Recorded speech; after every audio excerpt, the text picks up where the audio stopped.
I'm now scared. Okay, I'm recording right now. All right. Shall we? Okay, let's start. Good evening, friends that joined us this evening. I welcome you to the premiere of Murad Aliyev's new animated film called The Man from Oghuz, By the Fire. Trailer of it. Most of you here know that I am lucky to call Murad a childhood friend. I have known him way before he started making movies. Back then, he was only making trouble. And now he's an up-and-coming director with four short films that he has directed. In fact, in one of them, he has used my voice. And ever since that moment, I have had a feeling of becoming a celebrity for sort of appearing in his first film. Murad, thank you for joining us this evening. Thank you for having me. Tell us, who is this man from Oghuz and what is he up to? Well, this is, as you said, this is a brand new project for me. Well, I would say brand new, but it has been going in development for years now. But this is a new film that I'm working on, and we're working on. And today, I'm more than happy to finally present you the trailer for this short.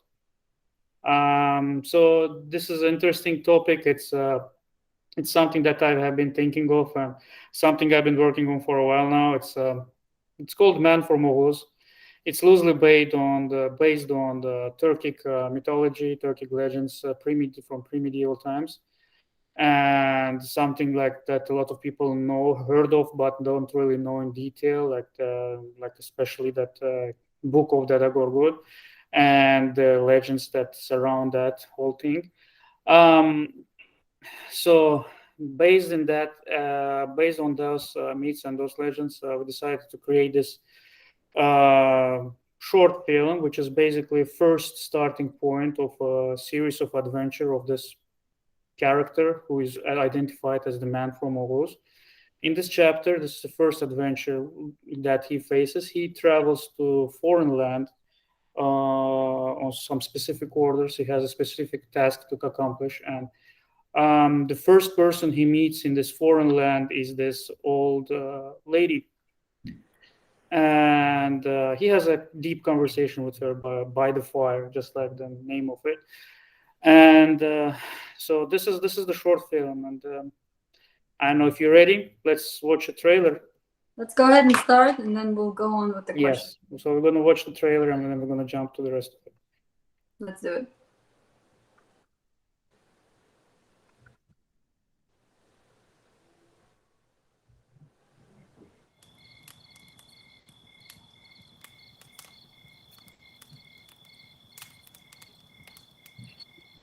I'm glad that fate brought you here tonight.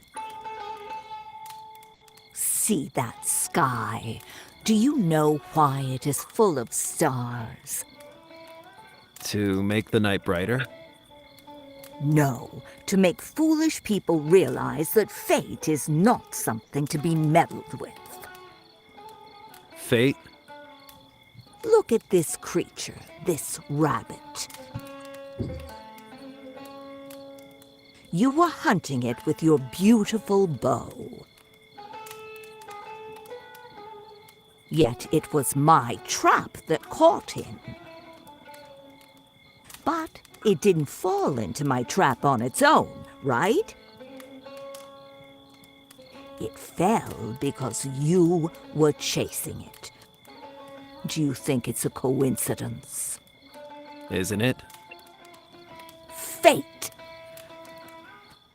I don't believe in fate. But if I tell you your fate, would you still like to know?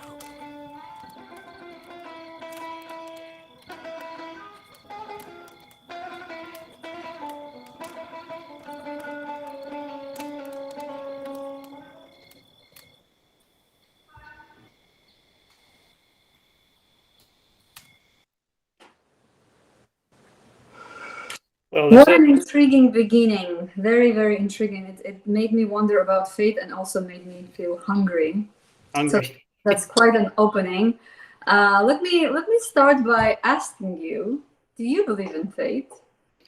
That's an interesting question. I was I don't know, to be honest with you. I believe in fate to some degree, but I think all of us we have choices that can shape our fate. So there is something happening, but we still have a choice to actually divert our fate into direction that we do want or we don't want.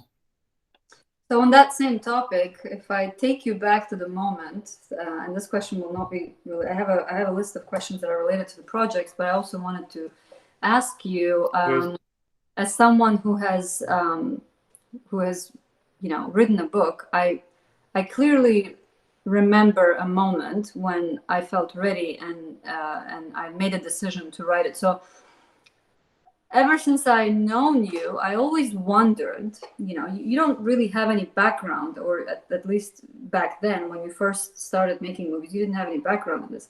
I want to take you back into that moment when you made that choice of, and I want you to describe it to me. What was it like to decide to make a movie, right? Well, it was. I'm not really sure when I wanted to start making movies. It was like probably a long time ago, but when I was still a kid, and I just loved watching movies, and I loved like understanding how they're making movies. Not only watching movies, but just trying to figure out, oh wow, how they make, for example, in Indiana Jones, how they make the head explode, for example, or how would they actually bring. I remember seeing Jurassic Park when I was like I don't know, 7 or 8 years old, and I was totally shocked by like the dinosaurs. I know they don't exist, but you look at the movie and you believe that they exist. So that magical moment, I guess, was the point for me. Like, wow, how can you achieve that something don't exist, and you pretend, of course, but it's so believable at the same time. It's almost like a magician, doing a trick. So for me, it probably started back then, but decision to make a movie is actually that happened, I think, in 2007, and was Aiden. He's right now on the call with us. We were chatting, and I told him, let's make a movie, and he said, yes, why not? And that was the first time we actually decided to make a movie, and that's the first movie that we did. You remember that, Aiden? I hope. Was it the middle of the night? I don't know. It was middle of night for one of us because I was here. He was in Baku. I was in the United States. So I'm not sure who middle of night for whom it was, but probably for me and for him the day. I don't know. Yeah, But well, it was like, if I yeah, know you well, I was supposed to be traveling to Baku on my vacation. I said, well, let's make a movie while I'm there. And he said, sure, let's write a screenplay and make a movie. And it has been adventure since then. It was already like, what, 15 years? It's going to be 15 years. Wow, 15 years and 4 movies later. Yes, pretty much. That is definitely a fateful moment, I feel like, to remember that one moment when you told yourself, I'm going to do it. Yeah. All right, so let me shift to questions that are more related about your project. So, being a close friend of yours, I know that for years you put a lot of work in researching this topic. I've seen the actual, the family tree, or I guess that wouldn't be a family tree. Gantt charts and everything, yes. Genealogic tree that you had, and I've always been so fascinated how you can spend hours on that. And it was a testament to me how dedicated and how interested you have to be and passionate about something like that. And growing up in Azerbaijan, you were spot on. We've all heard about Dede Gorgut, Kitab-ı Dede Gorgut. We've all heard about Oghuz, but because I would say history was not really taught in a very interesting and captivating manner when we were students, it was always like this fuzzy, abstract story that you heard from your teacher, your history teacher, your grandma, or someone else, but there wasn't a lot of facts around it. And I know that at the foundation of this project lies your passion and interest in the geography and the chronology of all these events. And I know that you've spent tremendous time actually putting all of this together. Tell me about that. Tell us about this whole project, how it originated, and what ground you have covered. So originally, believe it or not, this specific chapter was written and created in 2008. So we sat down. It was me and I. Then we're just bouncing back ideas like we always do, and that's how actually our creative process is. Like somebody of us, someone throws an idea, and we just start like in half jokingly, half seriously working around it, and like, oh wow, why not try this? So the bulk of it, I would say like 90% probably of you going that movie that I was working today was thought about it back in 2008. The problem was that, okay, so where do we go from here? Because it's really beginning of the story. And for a long time, first of all, we didn't know what to do with it and how to do with it, because like the more we thought about it, the scope of the work was becoming more and more grandiose and huge. And at the time it was interesting because there was a lot of projects happening that covered that semi fantastical or more serious. You had like and talking about influences, right? You had Lord of the Rings, which was completely fantasy land, and then 2 years like in 2010s, the Game of Thrones came, which kind of opened our eyes in more like a more serious tone rather than fantastical, still while maintaining that interesting thought. And and as we watched these shows, as we saw these movies, and researched and deep, we came up to conclusion that we have something really interesting in our hands, and we can do something really interesting. And even then, it was shaping as a huge like Hollywood style blockbuster event for like kind of some kind of trilogy, which was, I wouldn't say unfilmable, but with the abilities that we had in our hand, was almost impossible to achieve. It was multi-million-dollar probably project, and so we always shelved this kind of. We always kept it in research. We always kept like for like okay, let's think about it, but let's be grounded and do something else. We did another short. We did Pheromone, which was awesome example of like let's jump ahead and do it. And we did Stamp. Finally, after that, I think we came to a conclusion like, what, let's do it. We are at the point. And the evolution of the project at that stage brought us like to the interesting question, like why try to make it a movie? Let's make a comic book out of it. So for a long while, for a year or two, yeah, we worked actually on a comic book. It didn't actually come through because of some technical difficulties, and I was working a lot. But that basically, and we had some problems with the artists that we had, but eventually it came to the point that why not make it animated film? To be honest with you, the question of why not making animated film has been forever, but we didn't know and we didn't have the capabilities of doing it. But somewhere like 3 years ago, I was playing this video game which had it amazed me how beautiful it was made in terms of like cinematically, and like I was surprised how much the video game industry and like video cards and computers have evolved to the point that any person with a computer and decent computer and a knowledge can create like a movie of a great quality on your computer on 3D animation. And since then, we decided to completely shift our priorities and this revamped the whole project. And it actually pushed us even further. Now we could create. We're not limited to actually physically shooting people, but creating worlds like that you would see in Lord of the Rings, Game of Thrones, Matrix, even like worlds that never existed on 3D that look super realistic with super great, amazing performances. Perfect. That's what it is. So culmination of this is this feeling that you see 14 years later, basically. Right. So basically, based on what you're saying, this was actually the project that originated before the other three films that you have directed. Yes. Yeah. This came in 2008. Yeah. Taking it back a little bit. Yeah. Coming back to your another question, we always wanted to make it as like the question was like, how do you do it? Do you want to create like a legends, or do you want to create something more grounded? And we decided to go more grounded approach. We didn't want to copy Dada Gorgut. First of all, Dada Gorgut is a tremendous piece of work that has been around for 10 centuries, 1,000 years. It's amazing. The stuff that's written there, It's weird, it's sophisticated, it's fantastical. At points, it's really ridiculous, but it is. We wanted to give it, and most of it is really like a fairy tale, right? We didn't want to give that fairy tale feeling. We want to give more grounded feeling. What was living in that times? Like we knew that, of course, there wouldn't be Cyclops walking around, for example. But what if there would be somebody who looked like a Cyclops? Yeah.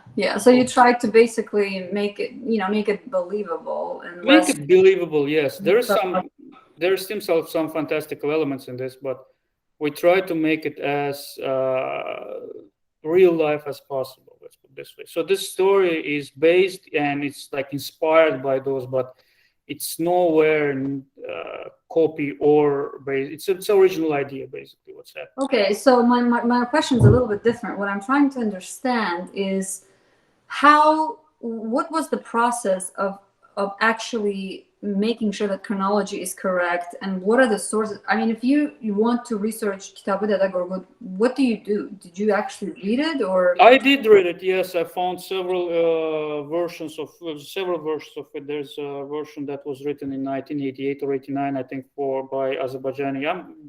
For that, Yusifov, I think, was the person who wrote it. There is, of course, Anar's version of Dede Gorgut, which is like really great movie. It's really interesting, and to be honest with you, for the age that it was made, it is groundbreaking. Right now, it kind of feels cheesy, but still, at those times, those philosophy and those interactions were really cool. So that's what we thought about. Like, okay, where would we pinpoint Dede Gorgut? Because the problem with Dede Gorgut is the written version is in 15th century. So 15th century Oghuz were already not in Central Asia. They were in Azerbaijan, Turkey. It was already times from Argoinlu, Garagoinlu, and even Osmanlı, starting of Osmanlı and everything. So, but we know that oral history is actually from before. So there came the point, okay, so when exactly this happened, what happened, and what period of time are you going to base it on? So that's when we start diving deeper into the whole history of Azerbaijan. And for me, it was a big revelation because I hated history all my life. And that's one of the biggest regrets that I have. That's true. You hated history all your life. I hated history all my life. But you're like the person that you ask about anything historical and you will somehow know the answer. Apparently, yes. But in the school, I hated history that much. That was the topic I always failed at. And no. Yeah. I would know. He had a really interesting history teacher, and God bless him. He's a great guy. You failed history. I failed history several times. You failed history. I'm gonna make fun of you for the rest of your life. Yeah, but for me, it was like reading history on my own and discovering things on my own. That was a big revelation. Like, okay, this is like, and I was reading, and as I was reading it, I was like, man, this is Game of Thrones level stuff. This is like politics. This is a lot of things happening, a lot of backstabbing, and a lot of adventurous things. But the way it was presented was very academic and very very, very, very bland. But then think about it, people are people, right? You have all of those things happening at any point. Where is the poster? Is it somewhere close by? Yeah, I don't have it right now. I don't have it with you. But for those on the phone, or for those in the meetup, I saw it. It's a big poster that has a very meticulous line. The whole lineage of all the tribes and the periods, and I was just fascinated with the kind of patience and interest you have to actually follow through with it. It was amazing, and it's been there for years. Yeah. Well, we had time on our hands. This project was not going anywhere, so we decided to invest as much into the historical and scientific aspect of it as possible. So make it as interesting. Like, what are motivation of our hero? Why he wants to do something? Right. Where he's going from there. I think that's what makes it incredibly unique. Is that as a viewer, it's very easy to see when there are years of work behind a movie that you're seeing, behind a topic, and the level of research and the depth all shows. And I'm so excited to see it because I've seen you work on this for so many years. I'm going to shift gears a little bit here. We talked about when the project originated. We talked about how you shifted from the idea of making it into this multi-million movie, and then kind of found this very interesting medium of making it into an animated movie. Because I don't know anything about the technical aspects, I'm going to ask, can you tell us a little bit about the technical aspects? And then the question that probably is on everyone's mind, were the characters based on real people? Okay. So from technical aspect, we had to research, and for me, I'm not a designer. I'm not a 3D modeler. I'm not a game designer. So for us, it was for both of me and I didn't. There was like diving into the like sea, like completely blind. We don't know where we're going, what we're doing. So it was a lot of like like learning online classes, Udemy, like Linda, whatever you call, like every single YouTube videos and stuff, how to do stuff, how to get this done, how to get this, a lot of trial and error. So what we ended up using is this engine called Unreal Engine. It's a great, it's a video game engine, but it's has amazing capabilities of creating this realistic worlds with very minimal actually influence, very minimum input. So that's what's happening. There's a lot of like 3D assets in the film that you can see that have they have been purchased or something like that, and excuse me, through the marketplace or third party create. And the other program that we used a lot was Realusion iClone for animations. So there's a lot of like for seeing that there's a lot of moving pieces. There's a lot of programs happening all at the same time.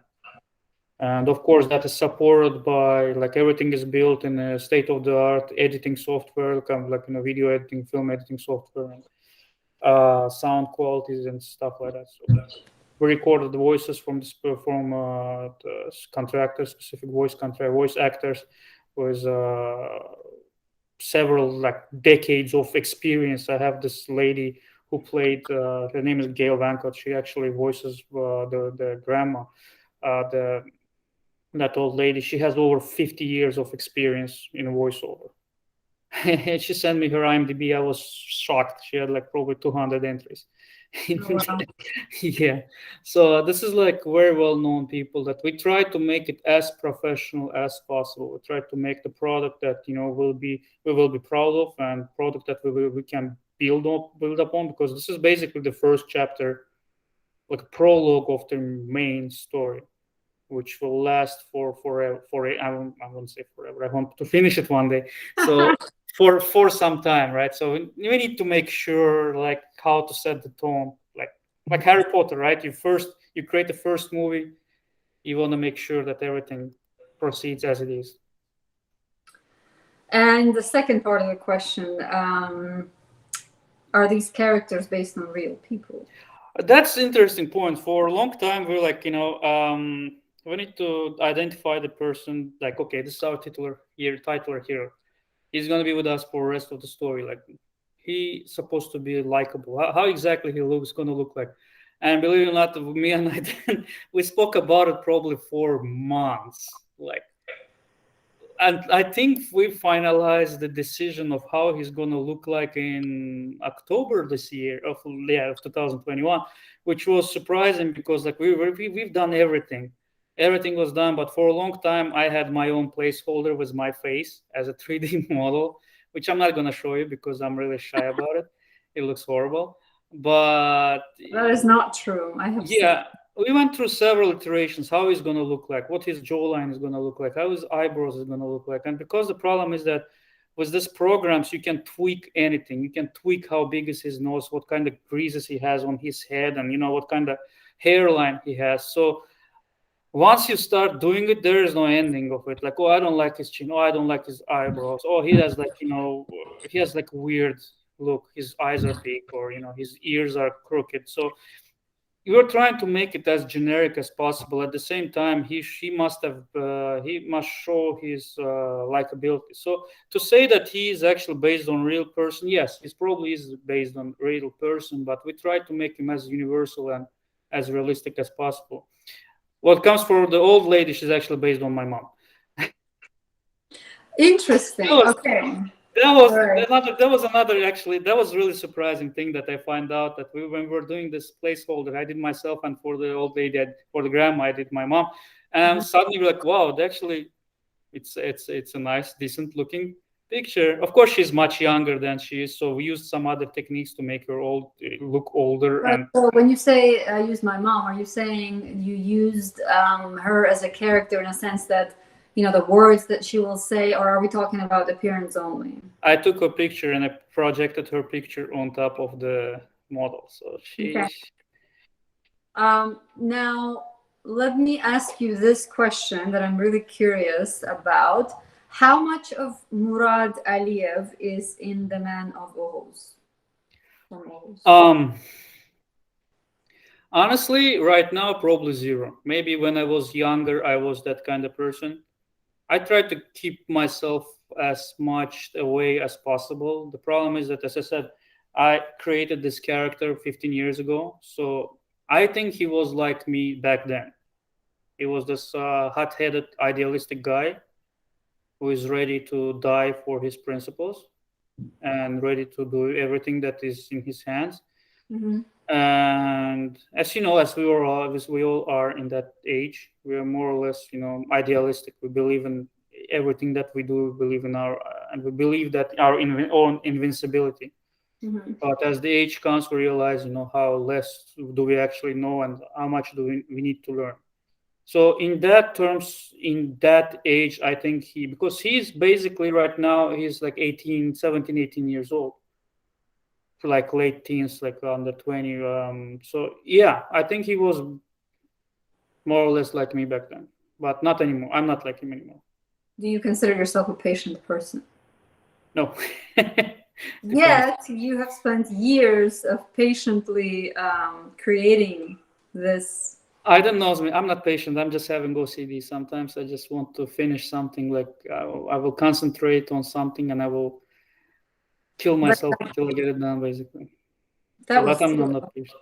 I don't know No. how you would have been able to go through with this project for like so many years already. But I guess maybe you're not patient in the short term, but you have the stamina to work through every stage of the project. And that's the difference between like animated film and like a real, like live action film that people Right. ask me. Like live action, you have a film, you already filmed it. It is this way. There is Right. no other way you can do it. You have what you have, and you have to fix it. With Right. animation, you fix it, and then like, man, I don't like the fire. Let me change fire, for example. Let me Right. play with I don't like the grass here. I'm gonna change to different grass Mhm. because you can't change it with one click. You have to regenerate it. It's gonna take forever, but this process is basically, it's like writing a book. I'm sure you know, it's like Yes. rewriting the same thing over and over and over and over. You can get sucked So into it has some benefits, but it also has downside because you can become very OCD about it and spend, get to a point where you're no longer sure what's wrong or right because, and that's where Aiden, if you want to contribute, that's where he comes in. He's basically my sanity when he says, look, you know what, this is good, stop. Don't go further from here. And it's very important to have someone like that. Actually, the next question, we're definitely going to bring him in. Every film, and I could say that that's probably true about every work of art, usually carries a message. What is the message that this film brings to the communities around the world, and more specifically to the Turkic community, Turkic and Azeri communities? And we can open up the floor for Aydin to offer his input on this. Yeah, great question. Yeah, as you mentioned, our target community, well, more specific community is Azerbaijani and wider Turkic community. And as you touched upon earlier, although most of us have heard of the book and the story, probably very few of us have read it and know it in detail. And it doesn't serve enough justice to the piece of the history and the culture that we carry. So the first community that we have in mind for targeting is this community that has to hold on to its values and its culture and kind of look at it in from a more modern perspective. But if we think of the wider community of, say, the United States or the whole world, well, the Turkic people, the population of the Turkic nations today is probably close to, or maybe over 200 million. It's a great, it's a big community with a very rich history. And despite that, it's pretty underrepresented in terms of popular culture, and we try to bring the background of the Turkic people to the attention of the people from a not just from, well, as you said, not from a boring history book perspective, but more of a fun, something that you can relate to. And as you'll see in the story, it's something that everyone can relate to. It's the struggles of the young person who's exposed to the wild world pretty much on his own, trying to discover things, trying to come to terms with the hardship of life and everything else. So bringing the history and culture of the Turkic people and Azerbaijani people to the attention of the wider community of the world, that's another thing we're trying to achieve with this piece. Thank you. I completely agree with you on the point about the history, and I think that's why probably Murad failed his history classes. When I recall those days when I was in school, I mean, especially the history of Azerbaijan, I would say the history of the world was somewhat presented in a more interesting manner. But when it came to the history of Azerbaijan and Turkic culture, I think at the time maybe we didn't have a very strong curriculum. Not a lot of information was available. Books were very basic. It was not my favorite topic. It was not my favorite class, and it was incredibly dull.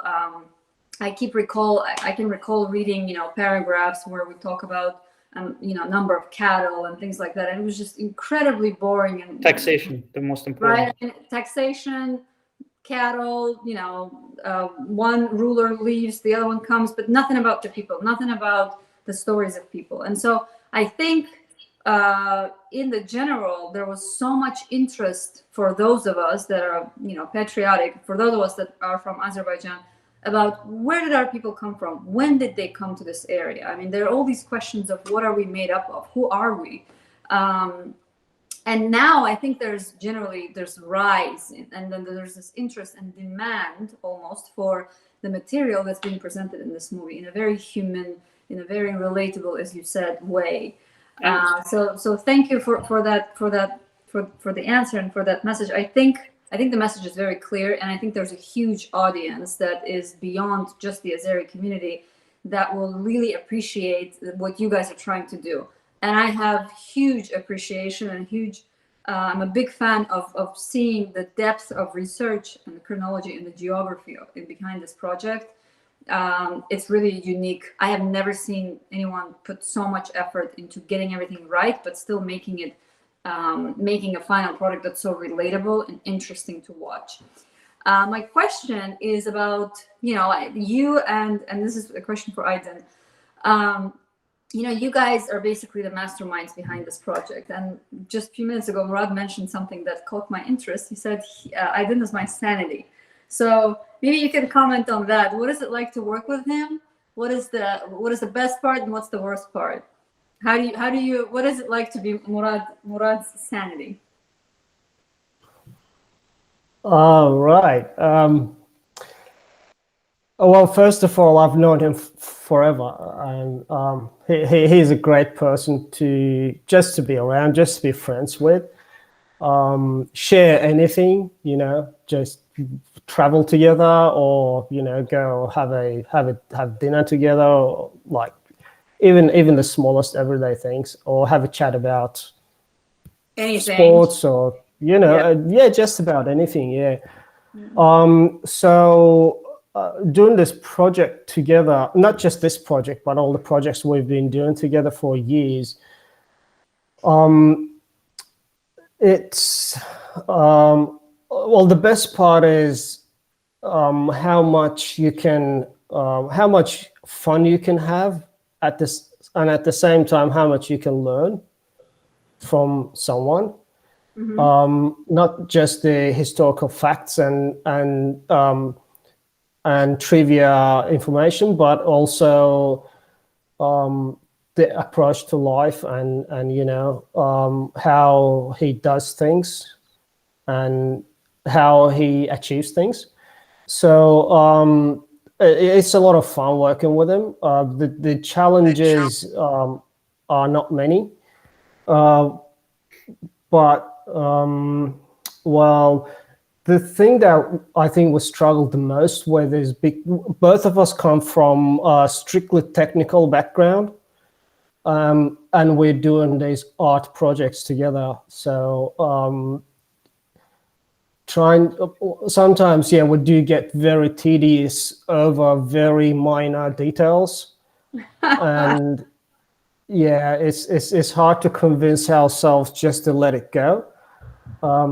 But yeah, once we do, as the history has shown, great things do come about.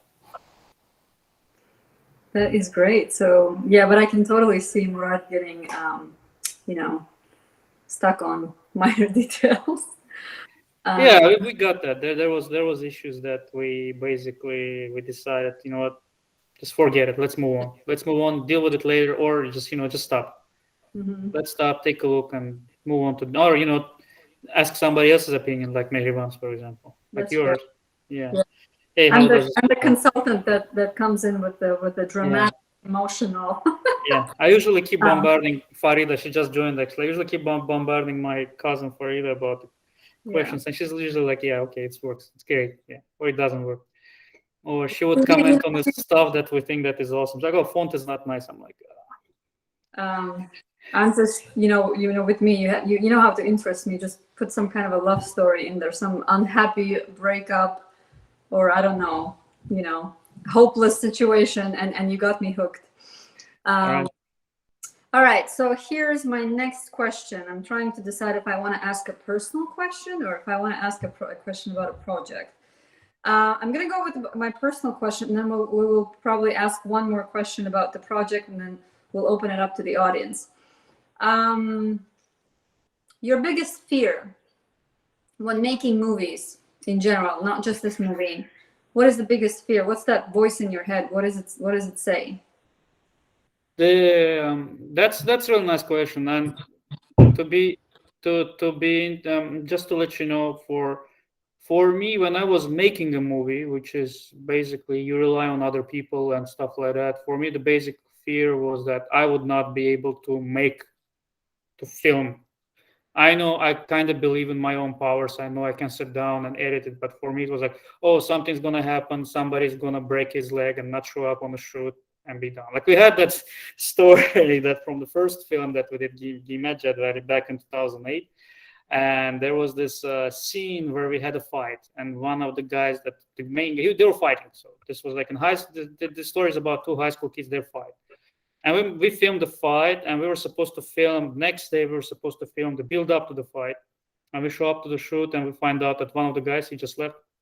He's gone to vacation, and we call him. Oh, I'm on the way to Ganja. I'm like, great. So that was interesting. How when we filmed without How did him, you get out of that? well, we filmed and like somebody like his friend Parviz actually plays in that movie. He's not here, but I wish he was. So he gives him a call. Hey, come! There's a fight. So he shows up and fight. So this is how we edited it. But it was like for me, it was really frustrating. And I always had that I think fear that during filming the live action film that something's gonna happen, that we're gonna forget to shoot, and there's no way to going back. With this film, it was different. With this film, it was that we had a vision, and my fear was that the vision we will not be able to deliver the vision, that we're going to make a product that's mediocre, or we're going to get really frustrated about it. For me, the main thing was I wanted to keep us as invest, because as I said, we've been doing this project for 15 years, 14 years, 13 years. Sorry, I lost track. So I wanted to be as interested, as motivated to do it as I was back then. So for me, that was main fear, that I would be devastated by the quality of the product, by the end delivery, that I would lose it. But right now, I can say that I'm really happy where we're going right now. I'm sure that the product that we're delivering, it's shaping up exactly as we had in our minds. Maybe plus or minus, but at least it's in there. It's Going really in the direction that you want it to go. Yeah. No, that's a good answer, which brings me to the question that's probably on everyone's mind, and that is when we will be able to see this film, and Yeah. tell us a little bit more about the future plans for this project. Yeah. So first of all, just to let you know, there's a specific reason we released trailer this today.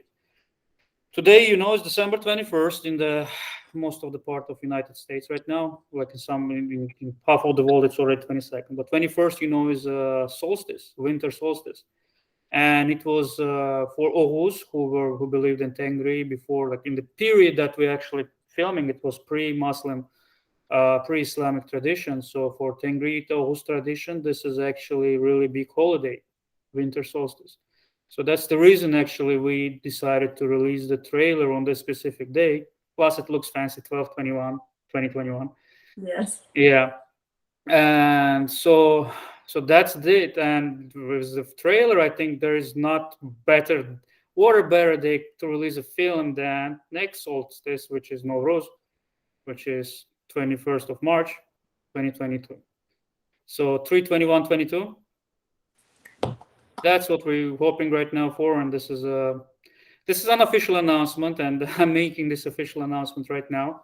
Aiden is kind of really scared right now because he's like, "Are we gonna finish it?" Yeah. Well, now you will. Now we will. Now we have Now a you know deadline. We this. promised everybody that we're going to deliver by Nowruz. And regarding the future of the project, so this is the first chapter, and this is something going to speak about. I want to talk about how we did this, right? So this film was done with our basically the budget. We did it ourselves. Basically, we put our own money and we did it. And this film is in part was funded by Houston Arts Alliance by City of Houston. We want art grant for that, and they by their huge. I want to say thanks to them. I want to be grateful to what they have done, and they have partially funded this movie.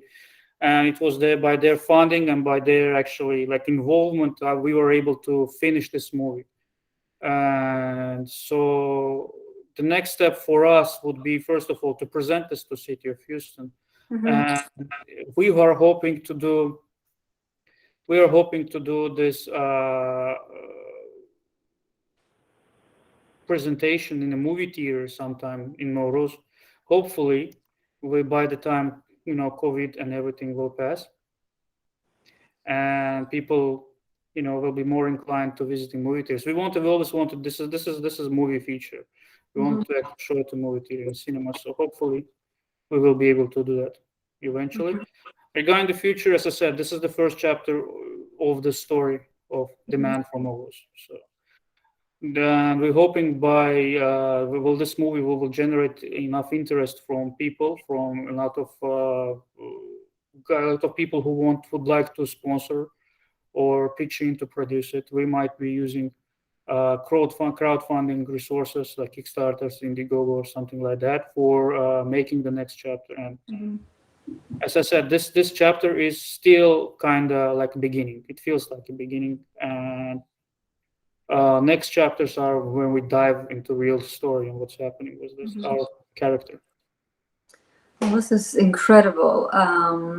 This is really incredible. I did not say it when we started the interview, but I will say it now, that this project is basically something that you do on top of a full-time job. You're an engineer by day and a writer and director by night. I do have one question. I'm curious, as someone who has written a novel and knows what it's like to have a project that you work on. Maybe you can tell us a little bit about your routine. How do you manage with a full-time job, family, 2 children, to work on something like this, something that requires so much time, so much dedication? And even though this project has been going on for 13 years, I know that you spend a significant amount of time on it. So as a creative person, I'm curious, what is your routine like? what time of the day do you work on? How many hours do you manage to? How disciplined you are about all this? To be fair, I'm not really a disciplined person. I like to work on something, and I would force myself to finish something like a project R&D or something like that. I'll be done with it, and then I'll shut down, and I would not come back for it for a couple of months. I would do anything not to do it. So procrastinate, play video games, read a book, whatever. But I would not spend time on it. For me, it mostly is let's do it, let's do the step, finish up. But most important part, and what's helped me a lot, and believe it or not, and it's going to be like corporate talking, but Gantt charts. Gantt charts helped a lot, especially during last year when I was like really like, okay, we need to figure this out. We need to sit down and get this going. So Gantt charts were um, really something that I used a lot. And working overnight, that's the usual time I work is after midnight usually. Okay, so literally from midnight till like 4 or 5 Yeah, and I'm a firm believer like of all things I call like, okay, you do everything one step by step. You put 1 hour today, you put 1 hour tomorrow. In 10 days, that's 10 hours. In the end of month, it's 30 hours you already put in.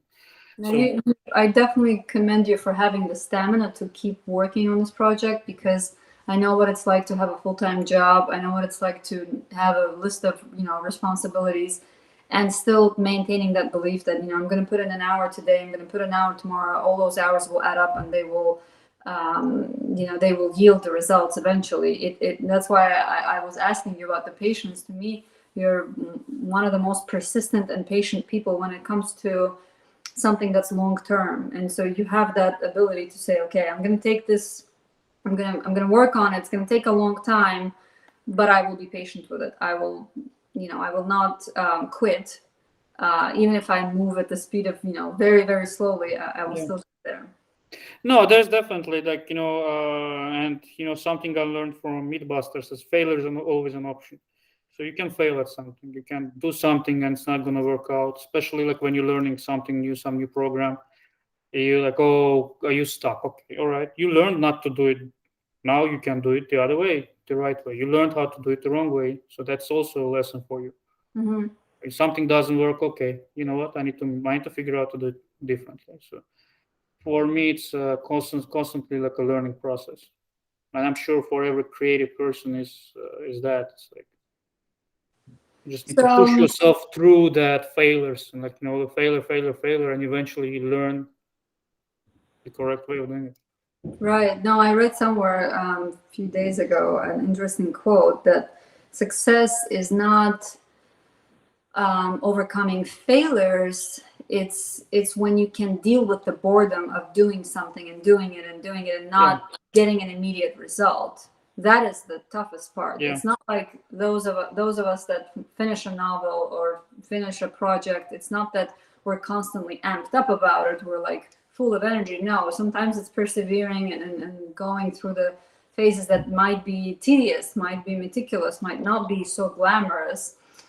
Yeah, and if I may add, another thing is like a feedback, and I would like to use this opportunity to thank everybody who helped with this project, who QC'd, QA'd, like speaking in like programmer language, like basically took a look at it and even said that something like, yeah, it's not funny, or yeah, it's cool, or yeah, this I don't like this.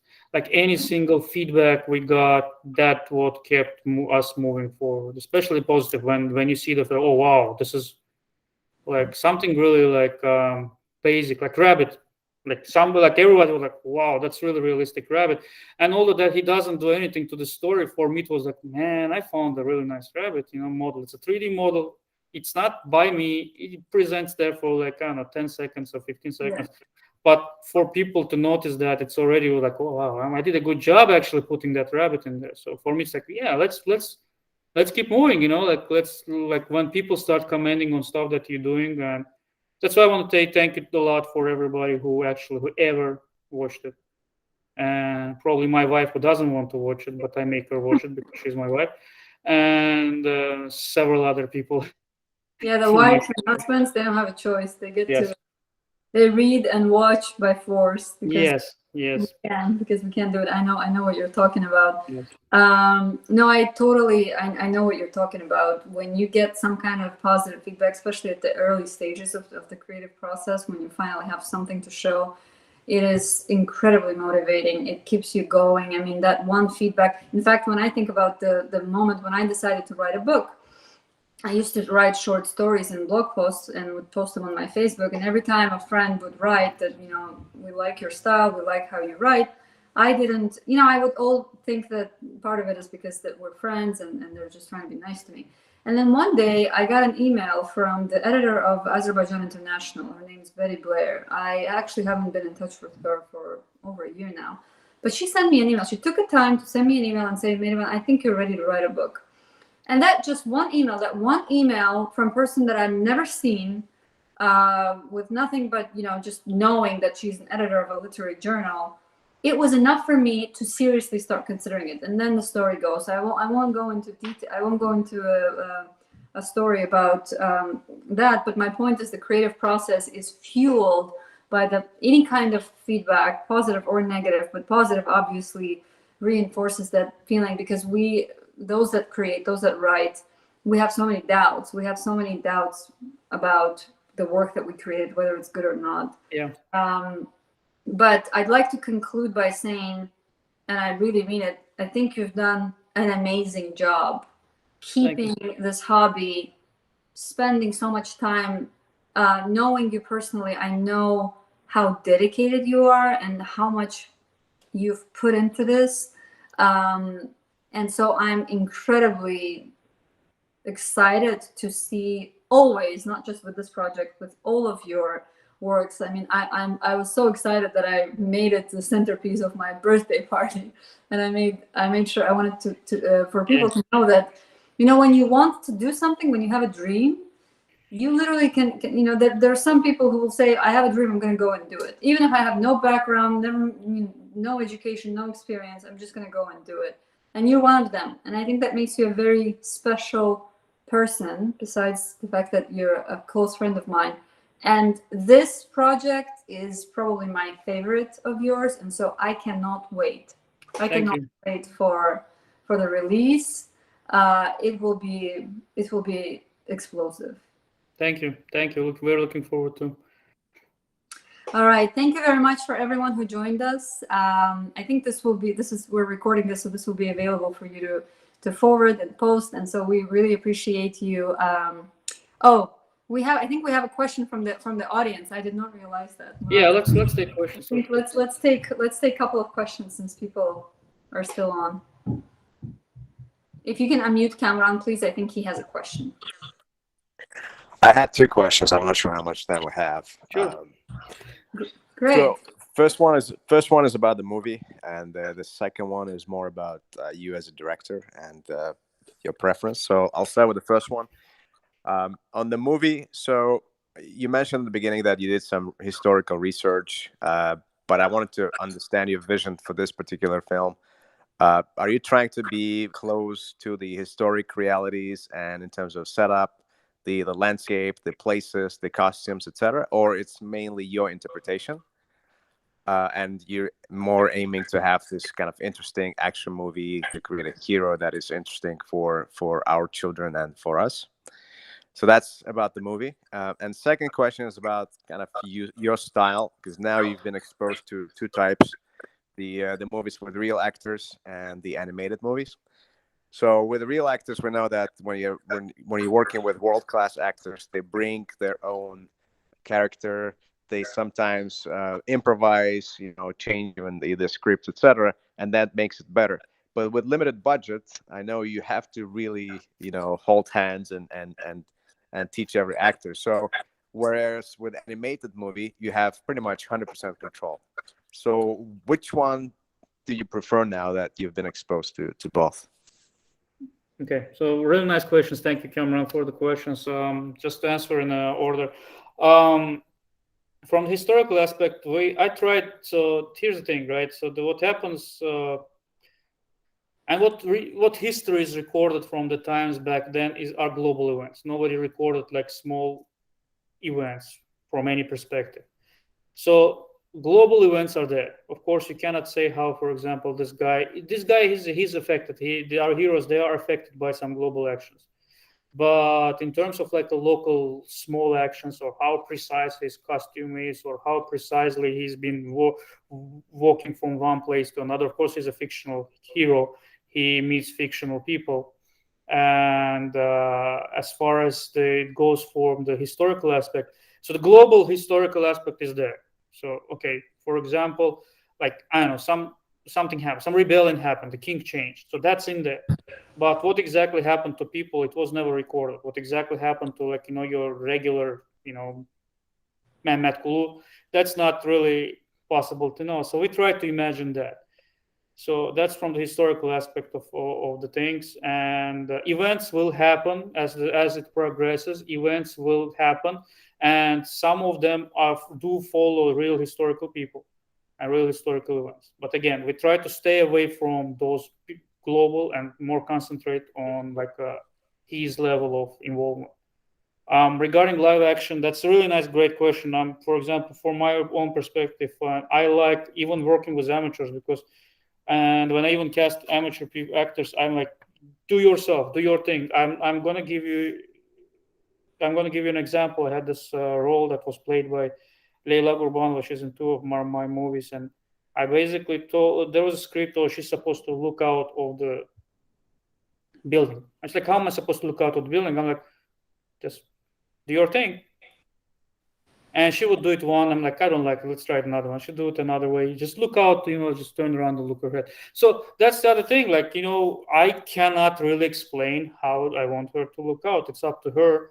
So yes, there is a big thing about making live action, especially if you're working with professional actors or if you're working with amateur. It's like they always bring something different. Yes, in animation, that's a big problem. You are basically stuck with whatever you have in your head, because you are animating them as you see them. And as I said, like, for example, just the movement of eyes, there's like 1,000 ways of somebody can say the phrase in there. But if I tell you fate, but if I tell you fate, but if I tell you fate. So again, it's like just to repeat the same thing. So it's more of a trial and error in the animation. You just try, and you try to get the best and hope that people agree with you. And that's what I found is the way to go. If I answer your question. And Nazrin asked if we can replay the trailer. Yes, we'll replay the trailer. Let's replay the trailer. Yeah. Any other questions from the replay trailer before we say bye, I guess? Maybe we can play the trailer, and then we can ask one more time if there are any questions. Okay. Hold on. All right, guys, you ready?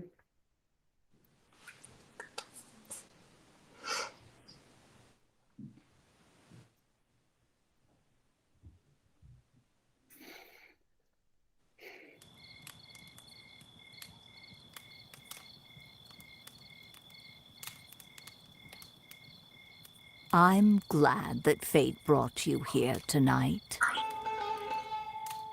See that sky? Do you know why it is full of stars? To make the night brighter? No, to make foolish people realize that fate is not something to be meddled with. Fate? Look at this creature, this rabbit. You were hunting it with your beautiful bow. Yet it was my trap that caught him. But it didn't fall into my trap on its own, right? It fell because you were chasing it. Do you think it's a coincidence? Isn't it? Fate! I don't believe in fate. But if I tell you your fate, would you still like to know?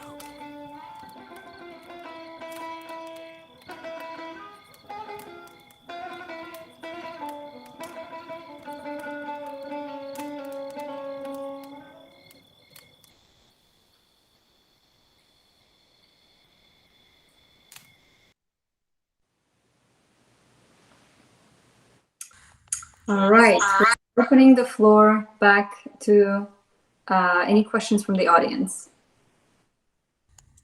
Hi guys, I have one question. This is Ilkin here. Yeah, you can. Thanks for doing this. It's really great work.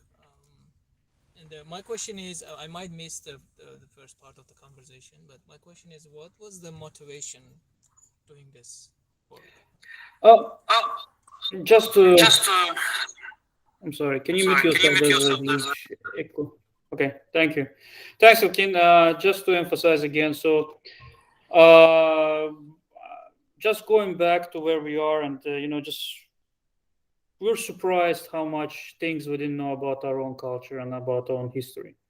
We're surprised that we knew literally almost nothing about our myths and legends. Like reading, like how many even like stories are in Dadago. What's happening in single one of them? Yes, there's several that we know, but like most of it, we just realized, and even me myself, I consider myself like I know my culture, I know my history.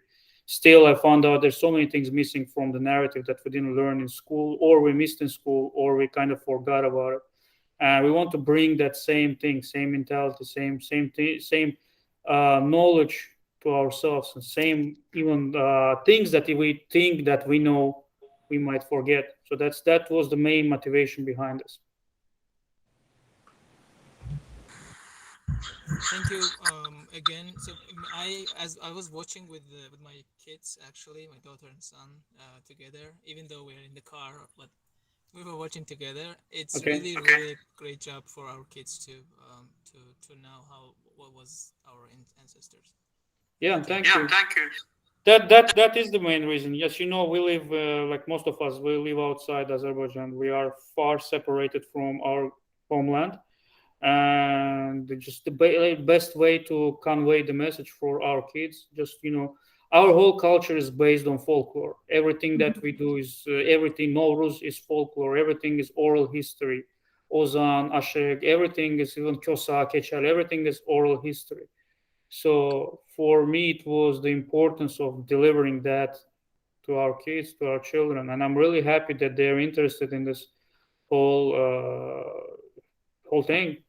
And hopefully, it will make we'll be able to deliver a product that we'll really be happy about, and our kids can watch and say, "Wow, this is what we are. So this is who we are. This is what our culture is, and this is who our fathers and grandfathers and forefathers, everybody, our ancestors, they were. This is how they lived.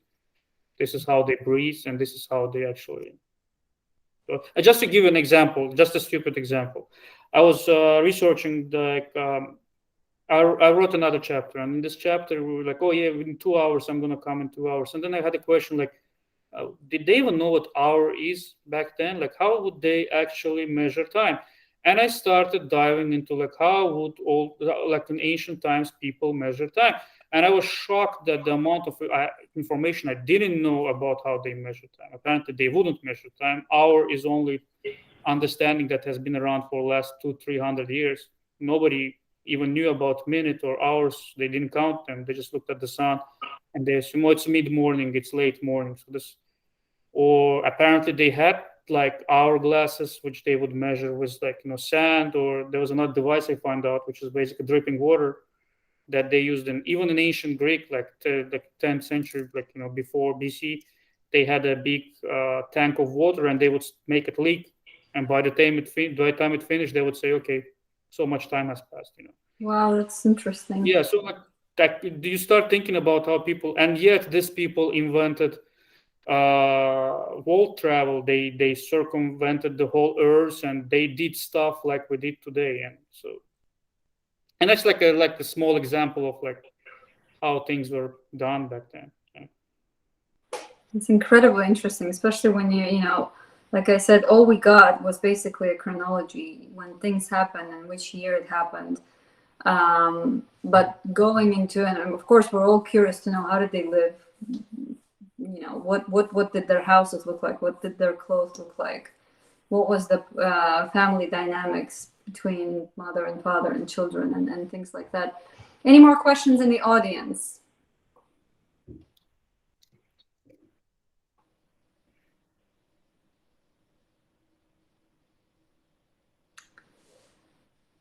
All right.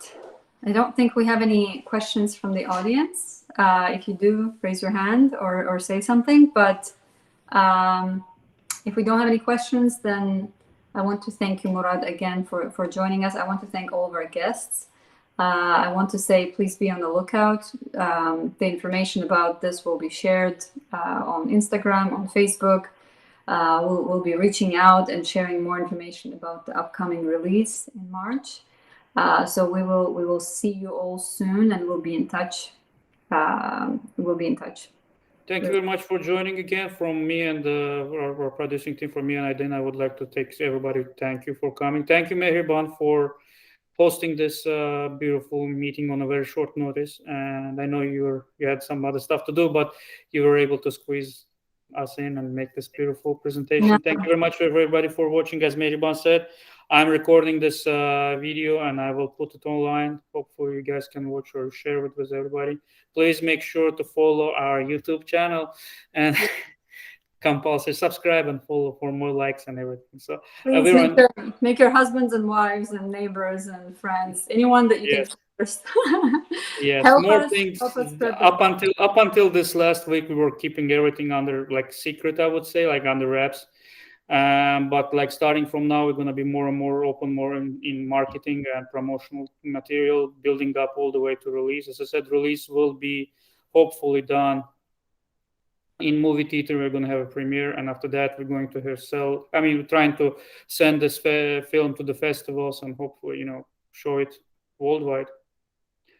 And again, thank you very much for joining us. You can follow us anywhere. It's basically at The Man from Oghuz, basically on Instagram, Facebook, Twitter. I'm not sure if anything else comes up, but I think that's it for now. Yeah, and hopefully we can even make NFTs soon and start selling NFTs. Murad, good luck to your Thank team. you. Good luck, and we'll be back in touch soon. Thank you.